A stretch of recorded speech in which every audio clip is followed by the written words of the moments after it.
எல்லாருக்கும் வணக்கம். என்னப்பா உங்க தளபதி கமல்ஹாசன் அவருக்குன்னா பிறந்தநாள் சொல்ல மாட்டாரு, ஆனால் ரஜினிகாந்த் அவருக்கு மட்டும் முதலாள பிறந்தநாள் சொல்றாரு. இத்தனைக்கு ரஜினிகாந்த் ரசிகர்கள் தான் தளபதி விஜய் அவர்களையும் தமிழை வச்சு கலத்தி வச்சு செய்கிறாங்க. அப்புறம் எதுக்கு அவங்கள சமாதானப்படுத்தணும், அவங்களுடைய ஓட்டுகளை வாங்கணும்னா எப்படி வேணா பண்ணுவார் அவங்க தளபதி, ஏன் இந்த பழப்பு அப்படிங்கிற மாதிரி நிறைய கமெண்ட்கள் கருத்துக்கள் சோசியல் மீடியாவில் நிறைய கதறல். ஸோ அதை பார்த்த உடனே தான் அதை பற்றி பேசணும்னு நினச்சேன். நானே இன்னைக்கு ஒரு போஸ்ட் போட்டிருந்தேன், ஏன் கமல் அவருக்கு வாட்ச் வரல, ரஜினிகாந்த் அவருக்கு வாட்ச் தான் தளபதி விஜய் அவர் உங்களுடைய கருத்துக்கள் தெரிவிங்கன்னு சொல்லிட்டு. ஸோ அதுக்கு நிறைய தோழர்கள் அவங்களுடைய கருத்துக்கள் தெரிவிச்சிருந்தாங்க. ஸோ இன்னைக்கு தளபதி விஜயோடைய ஒரு பெருந்தன்மை, ஒரு நல்ல மனசு நமக்கு தெரியுது, அது நல்லாவே எல்லாத்துக்கும் தெரிஞ்சிருக்கும். ஆனால் அந்த ஒரு நல்ல மனசுக்கும் அந்த பெருந்தன்மைக்கும் ரஜினிகாந்த் அவர்கள் ஏற்புடையவரா அப்படிங்கிற ஒரு கொஸ்டின் தான் நான் முதல்ல அதை பற்றி பேசணும்னு நினைக்கிறேன். ஏன்னு கேட்டிங்கன்னா, இதுக்கு முன்னாடியே சமீப காலத்துக்கு முன்னாடி ரஜினிகாந்த் அவர்களுக்கு உடல்நிலை பாதிக்கப்பட்டு ஆஸ்பத்திரியில் அனுமதிக்கப்பட்டிருந்தார்ல, அந்த டைமில் நிறைய கட்சியை சார்ந்த தலைவரும் சரி, பொதுநல சமூக நலத்தில் உள்ள தலைவர்கள் நிறைய பேர் பார்த்தீங்கன்னா ரஜினிகாந்தோட உடல்நிலை சீராக குணமடைஞ்சு வீடு திரும்பணும் அப்படின்னு சொல்லி நிறைய பேர் பார்த்தீங்கன்னா ட்வீட் போட்டிருந்தாங்க. அதில் தளபதி விஜய் அவர்களும் முதல் ஆளா ரஜினிகாந்த் அவர்களுக்கு நல்லபடியாக உடல்நிலை குணமடைந்து வீடு திரும்பணும் நான் பிரார்த்திக்கிறேன் அப்படின்னா வாழ்த்து செஞ்சார். ஆனால் ரஜினிகாந்த் அவர்கள் வீடு திரும்பினதுக்கு அப்புறம் தனக்கு யாரெல்லாம் நல்லபடியாக குணமடையணும் வாழ்த்து தெரிவிச்சிருந்தாங்களோ அவங்களுக்குலாம் பதில் நன்றி தெரிவித்து ட்வீட் போட்டிருந்தார். ஆனால் அதில் எந்த இடத்துலையுமே தளபதி விஜய் அவர்களுக்கு ஒரு நன்றி கூட தெரிவிக்கல ரஜினிகாந்த் அவர்கள். அதாவது முதலமைச்சர் ஸ்டாலின் அவர்கள், எதிர்க்கட்சி தலைவர் எடப்பாடி பழனிசாமி அவர்கள், அதுக்கப்புறம் மோடி அவர்கள் அமிதாப் பச்சன் நிறைய பேருக்கு நன்றி தெரிவிச்சிருந்தார். அதில் தளபதி விஜய் அவர்களுக்கு ஒரு இடத்துல கூட ஒரு நன்றி கூட தெரிவிக்கல. ஸோ இதுதான் ஏன் தளபதி விஜய் அவர்கள் மேலே ரஜினிகாந்த் அவர்களுக்கு இப்படி ஒரு காழ்ப்புணர்ச்சி. அதாவது ஏன் தளபதி விஜய் நம்ம பெருந்தன்மை, ஒரு நன் மனசு, தங்க மனசுன்னு ஏன் சொல்றேன்னா, நீங்க காக்கா கழுகுங்கிற கதையை சொல்லி இவ்வளோக்குள்ள பிரச்சனையை ட்ரோல் ஆனதுக்கு அப்புறமும் வாண்டடா உங்களுக்கு உடல்நிலை பாதிக்கப்பட்டிருக்கும் போது ஒரு வாழ்த்து இருக்கிறார். சரியா? நீங்க எந்த இடத்துலையுமே நீங்க சினிமா துறையிலிருந்து உச்சத்திலிருந்து ஒரு நடிகர் உங்களுக்கு அப்புறம் ஜெனரேஷன் உள்ள ஒருத்தர் வரும்போது அந்த அரசியலை ஆதரிச்சு ஒரு வார்த்தை கூட தெரிவிக்கல. அப்படி இருந்தும் நீங்க இவ்வளவுக்குள்ள காக்கா கழுகு சொல்லி இந்த ட்ரோல் பண்ணதுக்கு அப்புறமும் அவர் உங்களுக்கு வார்த்தை தெரிவிக்கிறாரு, நீங்க உடல்நிலை நல்லபடியா குணமடைஞ்சு வீடு திரும்பணும். அப்ப அந்த இடத்துல எதுக்கு உங்களுக்கு நன்றி தெரிவிக்க மனசு வரல? ஏன் நீங்க நன்றி தெரிவிச்ச உடனே உங்களுடைய ரசிகர்கள் எல்லாருமே தளபதி விஜய் எதுக்கு விட்டுட்டு அவங்களோட போய் ஐக்கியமாயிருவாங்க, அவங்க கட்சியில போய் சேர்ந்துருவாங்க, அவங்களும் ஓட்டு போட்டுருவாங்க அப்படி ஒரு நினைப்பா? ஏன் இந்த ஒரு காழ்ப்புணர்ச்சி? ஸோ இது நம்ம சொன்ன உடனே ரஜினிகாந்த் ரசிகர்லாம் பார்த்தீங்கன்னா உடனே இங்க பார்த்தீங்கன்னா ரஜினிகாந்த் எதிராக வேண்டு பண்ணி பேசுறீங்க அப்படிலாம் கொந்தளிச்சு வரக்கூடாது. நான் உண்மையை பேசுறேன். இந்த இடத்துல தக்க காரணம் தான் நீங்க தெரிவிக்கலாம். அதாவது உங்களுக்கு உடல்நிலை குணமடைன்னு நிறைய தலைவர்கள் அதை வாழ்த்து தெரிவிக்கிறாங்க. நீங்க பார்த்தீங்கன்னா இப்போ சீமானவர்களும் யாருக்கும் பார்த்தீங்கன்னா பிரச்சனை வந்துச்சுல்ல, அப்படின்னா நம்ம மாநாட்டுக்கு அப்புறம் சீமானவர்களும் தளபதி விஜய் அவர்கள் பயங்கரமா கடுமையாக விமர்சிச்சிருந்தார். ஆனாலும் தளபதி விஜய் அவர்கள் சீமானவர்கள் அவருடைய பிறந்த நாள்ல வாழ்த்து தெரிவிச்சிருந்தார். ஆனா சீமானவர்கள் சரி மற்றவங்க மாதிரி 100 நாளா எல்லாருக்கும் நன்றி தெரிவிக்கும் போது அதில் ஒரு இடத்துல தளபதி விஜய் அவர்களுக்கு ஒரு நன்றி தெரிவிச்சிருந்தார், நீங்க பார்த்துருப்பீங்க. ஆனா அந்த ஒரு இது கூட இல்லாம ஏன் ரஜினிகாந்த் அவர்கள் அவருக்கு வாழ்த்து தெரிவிச்ச எல்லாருக்கும் நன்றி தெரிவிக்கும் போது ஏன் தளபதி விஜய் அவர்களுக்கு நன்றி தெரிவிக்கல? இதை யாருக்குன்னா ஒரு வீடியோல பேசியிருப்பேன். ஸோ அப்போ அதில் பார்த்தீங்கன்னா ஏன் ஒரு காழ்ப்புணர்ச்சி ரஜினிகாந்த் அவர்களுக்கு, ஏன் அந்த பெருந்தன்மை வர மாட்டேங்குது? இப்போ ரஜினிகாந்த் அவர்கள் என்னதான் கடுமை விமர்சனம் அவருக்கு இப்போ கூட பார்த்தீங்கன்னா அப்படி நீங்க போன தடவை நீங்க நன்றி தெரிவிக்கிட்டாலும் இன்னைக்கு அவர் பிறந்த நாளுக்கு முதலாள வாழ்த்து தெரிவிச்சிருக்காரு. அதாவது இதுல நீங்க இன்னொன்று கவனிக்கணும், அதுக்கப்புறம் ஒரு சம்பவம் நடந்திருக்கு. அதாவது இப்போ இருக்கிற அரசியல் காலகட்டத்தில் அரசியல் சூழ்நிலையில் மாநாட்டுக்கு அப்புறம் சீமான் அவர்கள் எப்படி தளபதி விஜய் அவர்களை பயங்கர விமர்சிட்டு இருக்காரு. அதாவது நாம் தமிழர் கட்சியிலிருந்து நிறைய நிர்வாகிகள் எல்லாரும் வெளியேறி தமிழை வச்சுக்கிறத சேர்ந்துட்டு இருக்காங்க. ஸோ அப்படி ஒரு காலகட்ட சூழ்நிலை போயிட்டு இருக்கு. இந்த நிலையில அரசியலில் பயணிக்காத ரஜினிகாந்த் அவர்கள் ஒரு பொதுநலவாதியா பொதுத்தன்மையோடு இருக்குன்னா யாரு கூடயும் எந்த அரசியலை பத்தி பேசக்கூடாதுல்ல. ஆனா இந்த நேரத்தில் நீங்க வாண்டடா போயிட்டு சீமானவர்களை சந்திக்கிறதுக்கு டைம் கொடுத்து 2 பேரும் ஒன்னா சேர்ந்து போட்டோ எடுத்து வெளியிடுற அளவுக்கு நீங்க இடம் கொடுக்குறீங்கன்னா அப்ப இது எதை சுட்டி காட்டுது?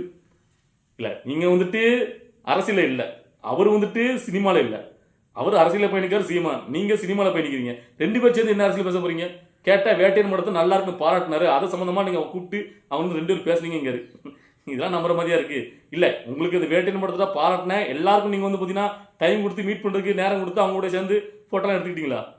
ஸோ அப்போ உங்களுக்கு ஏன் இந்த ஒரு அதாவது எனக்கு அதான் பேசிக் புரிய மாட்டேங்குது. இப்போ பொதுவாக இப்போ தளபதி விஜய் இருக்கார்ல, அவர் சினிமா துறையை விட்டு போறான்னு வச்சுக்கோங்களேன்.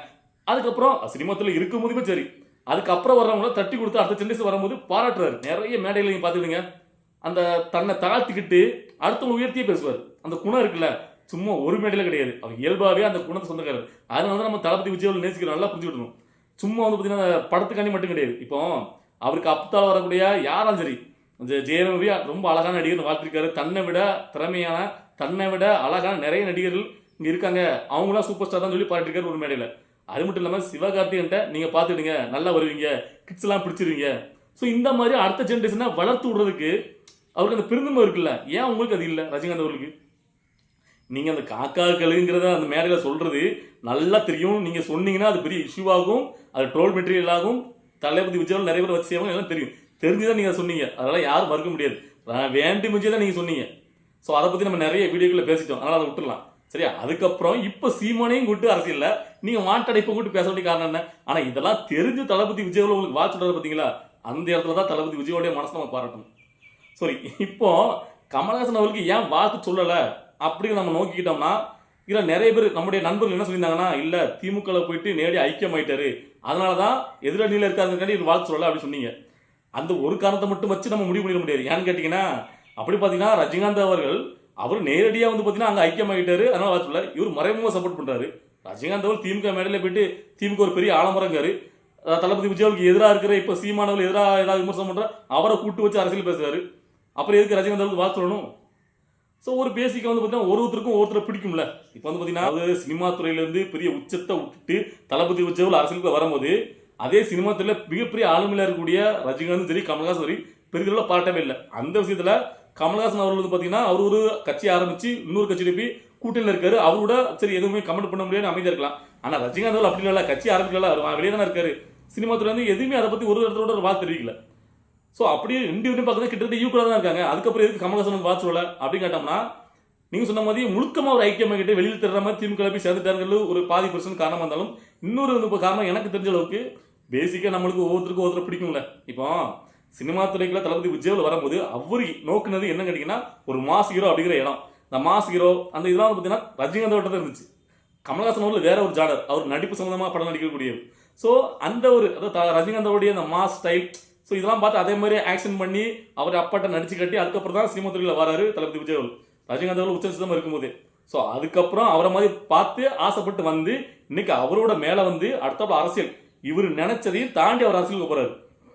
ஸோ அப்படிங்கும்போது அவருக்கு ரஜினிகாந்த் அவர்கள் மேல தளபதி விஜய்க்கு ஒரு ஈர்ப்பு நார்மலாவே இருக்கலாம். ஒரு துறையில இருக்கவங்களும் அவங்க துறையில இருக்கிற உச்ச யார் மேலே ஒரு அன்பு ஒரு பாசம் கூட இருக்கலாம், ஒரு மாதிரியான ஒரு ஈர்ப்பு இருக்கலாங்களேன். ஸோ அதனால அவரு என்னதான் வந்து பாத்தீங்கன்னா தளபதி விஜய் அவர்கள் வந்து பாத்தீங்கன்னா ஒரு மாதிரி கால் போட்டு வச்சு நினைச்சா கூட இவர் பெருந்தன்மையா அவருக்கு வந்து பாத்தீங்கன்னா வாழ்த்துக்களை பரிமாறாரு, வாழ்த்துக்கள் தெரிவிச்சுக்கிறாரு அப்படிங்கிறது என்னுடைய எண்ணம். ஏன்னா கமல்ஹாசன் அவர்கள் எதிரில இருக்குங்கிறது ஒரு பாதி % இருந்தாலும் அவரும் பெரிதளவில் வந்து இதுக்கு முன்னாடியும் கமல்ஹாசன் அவர்களுக்கு தளபதி விஜய் வாழ்த்து தெரிவிச்சிருப்பாரா பிறந்தநாளுக்கு அப்படிங்கிறது ஒரு கேள்விக்குறி தான். தெரிவிச்சிருப்பாரா இல்லையா நம்மளுக்கு தெரியாது இல்லை, இதுக்கு முன்னாடி நம்ம பார்த்த மாதிரி தெரியல அவருக்கு வாழ்த்து தெரிவிச்ச மாதிரி. ரஜினிகாந்த் அவர்களுக்கு இது எப்பவுமே வாழ்த்து தெரிவிப்பாருங்கிறது நமக்கு தெரியுது. ஸோ அதனால இப்பவுமா தொடர்ந்துட்டு இருக்காரு அப்படின்னு என்னுடைய ஒரு கணிப்பு. ஸோ இதை ஏன் நம்ம இவ்வளவுக்குள்ள எடுத்து பேசுறோம், அதாவது ரஜினிகாந்த் அவர்களுக்கு அந்த பெருந்தன்மை இருக்கா, ஏன் வந்து தளபதி விஜய் மேலே இவ்வளவுக்குள்ள கால்பனியாச்சியா இருக்கும் அப்படின்னு நம்ம கேட்கிறோம்னா, இந்த சீமான் அவர்கள் இப்போ நீங்க கூப்பிட்டு பேசுற நீங்க இதுக்கு முன்னாடி அதே சீமான் அதே நாம் தமிழர் கட்சியை சேர்ந்தவங்க எந்த அளவுக்கு வன்மையா கொச்சையா ஆபாசமா உங்களை விமர்சிக்கிறது எல்லாருக்குமே தெரியும் தமிழ்நாட்டில். ஸோ அதுக்கப்புறம் இந்த மாநாட்டுக்கு முன்னாடி எப்பவுமே நீங்க வந்து பார்த்தீங்கன்னா சீமானவர்களை கூப்பிட்டு என்னைக்குமே பேசுறது கிடையாது. அப்படி இந்த சமயத்தில் தளபதி விஜய் அவர்களுக்கு எதிராக சீமான் அவர்கள் பயங்கரம் விமர்சித்துக்கு இந்த டைம்ல கூப்பிட்டு நீங்க சீமானவரோட அரசியல் பேசுறது எப்படி எடுத்துக்கொள்ள முடியும்? ஸோ அதுதான் நமக்கு வந்து ஏன் வந்து ரஜினிகாந்த் அவர்கள் இப்படி இருக்காரு. ஆனால் அப்படி இருந்துமே தளபதி விஜய் அவர்கள் எல்லாத்தையும் மறந்து பெருந்தன்மையோட சூப்பர் ஸ்டார் ரஜினிகாந்த் அவர்களுக்கு பிறந்தநாள் சொல்றேன்னு சொல்றாருல்ல, அந்த பெருந்தன்மைக்கு ரஜினிகாந்த் அவர்கள் ஏற்புடையவரா? சரி, இதுக்கு முன்னாடி தான் நீங்க வந்து நன்றி தெரிவிக்கல, இனிமேல் நாளைக்கு வந்து பார்த்தீங்கன்னா உங்களுடைய பிறந்தநாளுக்கு வாழ்த்து தெரிவிச்சா எல்லாத்துக்குமே நன்றி தெரிவிச்சு ரீட்வீட் போடுவீங்களா, அதுல தளபதி விஜய் அவர்களுக்கு நன்றி தெரிவிக்கீங்களா அப்படிங்கிற பார்க்கலாம். ஸோ இதை பார்த்துருக்க உங்களுக்கு என்ன தோணுது? அதான் நான் சொல்ற விஷயங்கள் கருத்துக்கள் சரியா தவறா எதா இருந்தாலும் சரி கமெண்ட்ல பதிவு பண்ணுங்க. பாய்.